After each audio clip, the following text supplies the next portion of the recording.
par la Chine. C'est comme si votre voisin arrivait et vous disait je suis menacé par un Marseillais, alors qu'il habite en banlieue parisienne à Bobigny. Après 5 ans, ça fait beaucoup de chantiers quand même. On se pose des questions. Donc, et surtout, voilà, je confirme, la Russie essaie surtout de tuer le moins de civils possible. C'est pour ça qu'elle engage beaucoup de troupes et qu'elle a pas mal de pertes. Je sais ce que c'est, j'ai été militaire.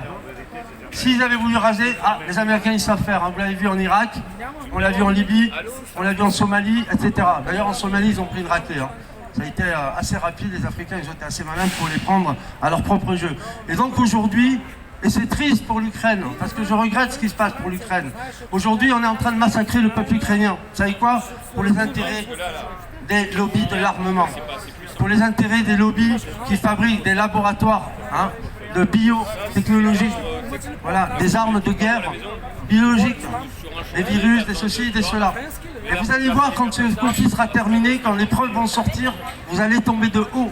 Parce que je peux vous dire que des preuves, il y en a beaucoup. Et quand elles vont être livrées à la fin de ce conflit, parce que ce conflit va finir à un moment donné. D'abord, il va devoir finir, vous savez pourquoi? Parce que l'OTAN et l'Union européenne sont à genoux. Les économies européennes, et même celles des États-Unis, elles sont à genoux aujourd'hui. Je vous donne un petit exemple que vous n'avez peut-être pas entendu, parce que vous écoutez BFM TV, mais il vaut mieux écouter les médias indépendants.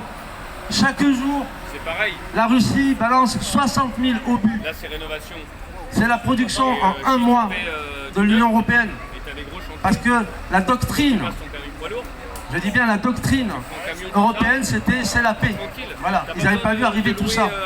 Et donc du coup, tout le monde a été désarmé. Vous savez pourquoi? Parce que l'OTAN a fait des spécialisations selon les pays. Toi tu feras des chars, toi tu feras des avions, toi tu feras ci, toi tu feras ça. Le seul pays qui avait gardé ce qu'on appelle une armée multirôle, c'était la France. Mais la France, elle a une armée multirôle à poil. Il n'y a presque plus rien. La dernière en date, c'est Nexter. Vous savez ce que c'est Nexter? C'est l'entreprise qui fabrique les canons César. Il y avait un projet qui s'appelait le projet de Kant, c'est-à-dire une collaboration avec l'Allemagne. Sauf que Macron est en train de vendre Nexter aux Allemands. Et s'il vend Nexter aux Allemands, on n'a plus rien pour fabriquer nos systèmes de défense. Et là, il nous fait du pipeau à la télé en disant il faut construire une défense européenne.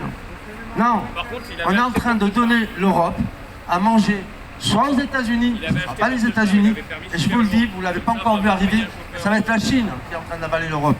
La Chine et la Russie. Merci.